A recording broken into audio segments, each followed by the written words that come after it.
Assalamualaikum warahmatullahi taala wabarakatuh. Apa khabar semua? Hari ini kita jumpa lagi dalam siri keusahawanan untuk page Wan Alwi Dental Wizard dan juga page Nadi Duit.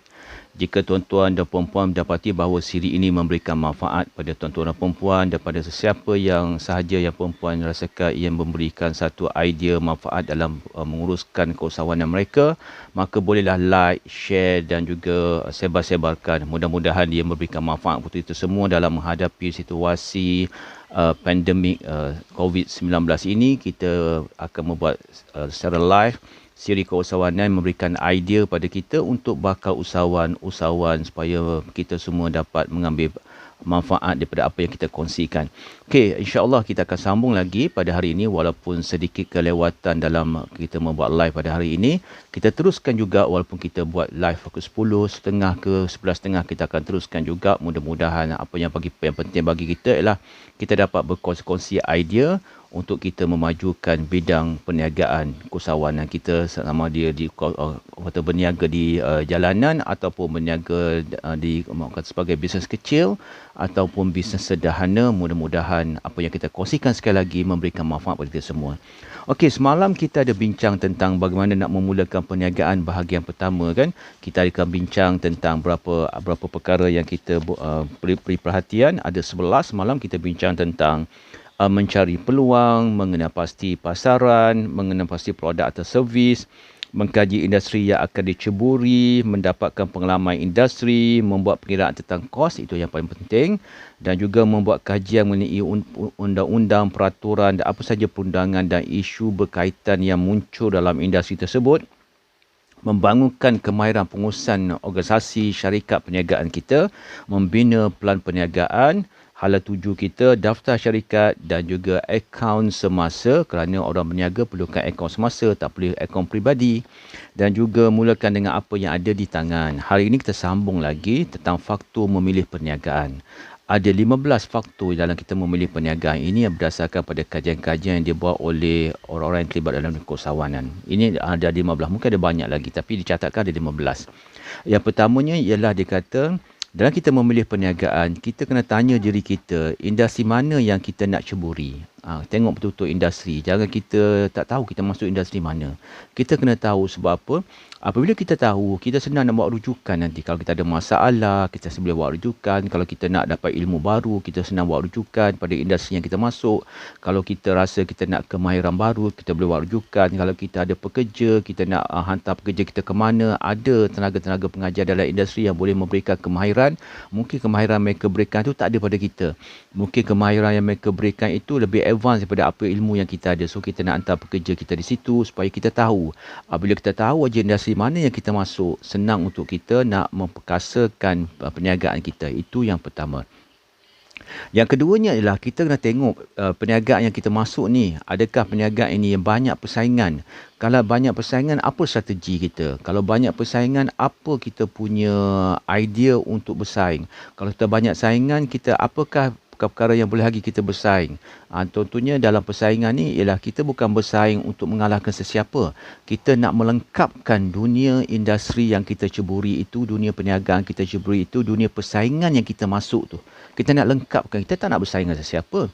Kita menganggap persaingan ini bukan satu benda yang negatif. Persaingan ini satu benda yang positif, yang boleh kita menjadi kreatif, memberikan idea-idea lebih bagus, menyelesaikan masalah yang dengan lebih simple, memberikan idea penyelesaian masalah pada pelanggan dengan mungkin lebih efisien, mungkin lebih terkini. Itu yang mesti dimasukkan persaingan. Dan seterusnya, ada juga perniagaan yang kurang persaingan. Nombor 3, kita boleh pergi juga cari mana perniagaan yang kurang saingan yang kita nak masuk, yang kita nak rancakkan. Biasanya perniagaan yang banyak saingan, banyak dia punya pelanggan-pelanggan yang muncul dalam itu.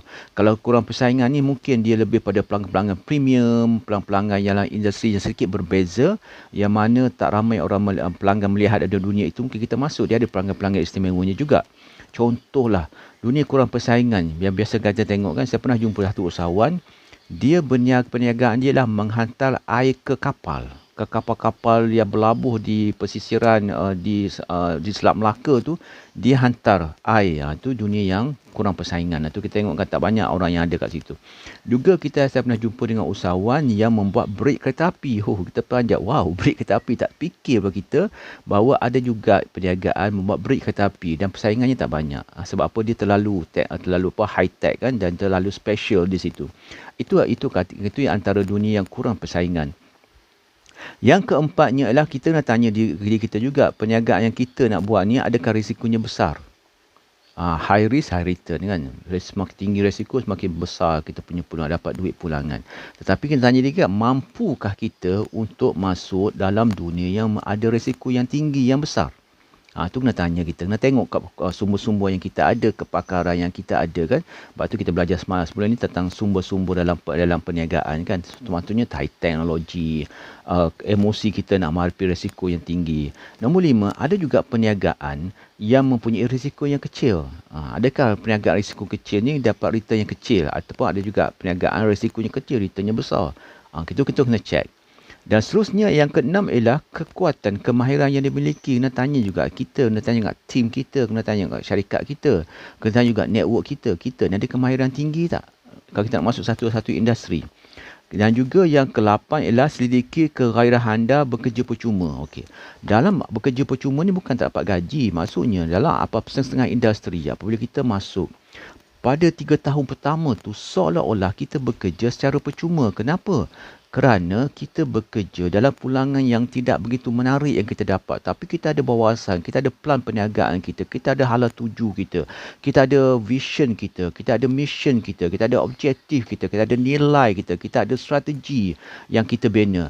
Yang itulah yang kita nyatakan bahawa kena tengok juga. Sebab tu saya daripada awal lagi, banyakkan usahawan menekankan jika seorang itu tidak boleh mahu bekerja secara percuma, jangan masuk dunia keusahawanan.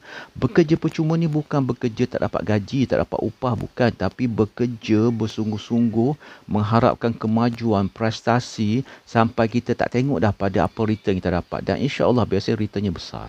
Sebab tu bekerja percuma sangat ditekankan. Ramai orang silap faham kan. Tapi hakikatnya begitulah. Dalam industri, dalam perniagaan ni, bekerja percuma ni bekerja tak ikut masa pun sebenarnya. Pekat permulaan 3 tahun, 5 tahun. Kadang ada tu 10 tahun pertama macam tu. Kerja yang tak ikut masa. Yang pentingnya adalah prestasi, pelanggan puas hati, itu yang diutamakan. Yang ke-9-nya adalah kajian mengenai bisnes yang berpotensi maju atau tidak. Yang ni kena kajian. Sebab itulah apabila kita terjun dalam dunia perniagaan, mungkin pekat awal kita masuk perniagaan, kita hentam kromo saja, main terjun, lepas terjun baru belajar nak berenang kan. Hakikatnya tidak. Hakikatnya ialah setengah-setengah industri tak boleh terjun macam tu. Kita kena buat kajian. Dan jangan kaji buat waktu kerja. Maknanya masuk, buat kajian, baiki. Banyak tengok potensi mana yang maju kan. Ada juga kalau kita buat bisnes, kita tahu dah tak potensi maju, quick je lah. Cari pula potensi yang maju kan. Okey, yang ke-10, kajian mengenai jenis produk yang dikehendaki oleh pelanggan. Kita kena tahu produk, servis yang pelanggan mahu supaya kita berada dalam dunia perniagaan yang sesuai yang dengan pelanggan. Itu pun satu benda yang nak kena tengok jugalah. Bukan syok sendiri ya. Dan seterusnya ialah kajian mengenai lokasi dan juga jenis bisnes. Kadang-kadang kita nampak kedai, kalau kawasan tu banyak kosong kan, kedai kosong artinya peluang. Peluang tu buka kedai, tak semestinya juga. Mungkin kawasan tu tak sesuai dengan bisnes kita. Dia sesuai dengan bisnes yang lain. So kena check juga secara lokasi dan juga jenis bisnes lah, lokaliti itu kan. Kadang kita seronok je nak buka bisnes, kita suka buka bisnes yang jauh-jauh kan. Kadang-kadang kita lupa dalam bisnes itu ada kalanya kita tak perlu orang kata buka bisnes yang jauh-jauh kan. Kadang-kadang kita tak nak macam contohnya orang berniaga lah, niaga berjalan kan. Dia tengok dah kawasan tu maju. Ada berniaga nasi lemak, macam kuitiau lah semua kan. Bila dia buka, mungkin dia buka mi goreng, dia duduk jauh sekali. Kenapa tak nak bersaing? Kenapa? Salahnya dia duduk sebelah situ. Mungkin jadikan kawasan tu kawasan yang orang suka datang sebab ada berbagai-bagai menu yang ada kat situ. Itu yang sepatutnya difokuskan. Bukannya difokuskan takut orang nak bersaing. Sebab apa? Kenderaannya, pelanggan kita bila dia berhenti tempat, dia tak akan berhenti. Jarang-jaranglah orang nak berhenti pada tempat yang situ-situ satu-satu gerai je ada kat situ.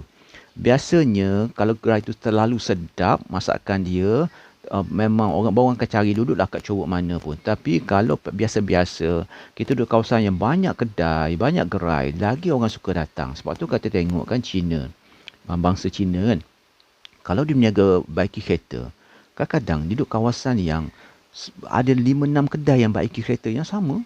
Sama baiki kereta. Bengkel kereta yang sama. Kita kata, wow, mereka tak ni ke? Pertamanya sebab dia nak orang tahu datang ke situ itu kawasan baiki kereta, rezeki masing-masing. Dan mereka bersaing, tapi bersaing secara positif.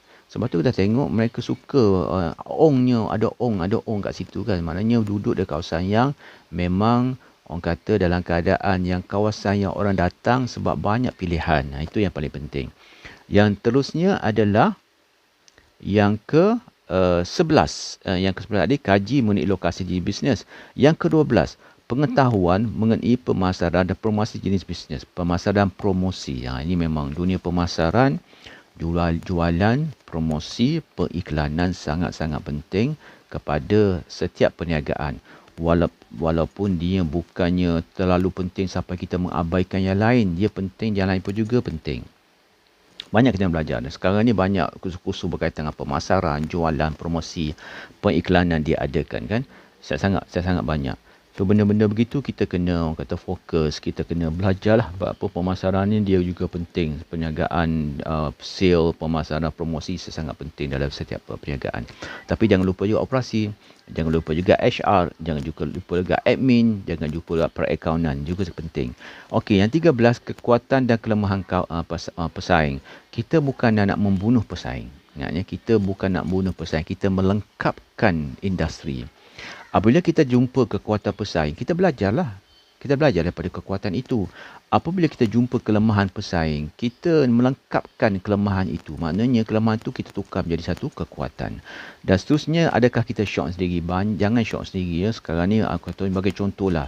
Ada grant untuk buka taskar, berebut orang masuk. Dia tak tanya diri dia, boleh tak? Tak boleh kan. RM50,000 nak ambil RM50,000 kan. Franchise masuk je franchise.